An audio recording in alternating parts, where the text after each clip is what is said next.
Brunei Darussalam বিশ্বের তৃতীয় ধনী ব্রুনাই দারুসালাম।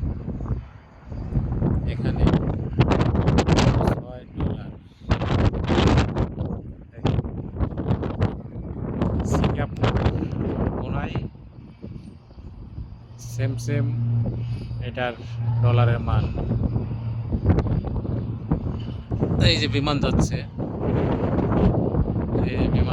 বিমান যাচ্ছে এয়ারপোর্ট থেকে ওইটা। আমরা এখানে মেন পোপারে আছি। বৃষ্টির হাঁস, মনে হচ্ছে সাগর থেকে বৃষ্টি উঠবে এরকম দেখা যাচ্ছে আর কি। এটা প্রাইম মিনিস্টার অফিস ওনার। দেখেন জঙ্গল তো প্রচুর, জঙ্গলের অভাব নাই। দেখেন, ওকে ভাই, সবাই ভালো থাকেন।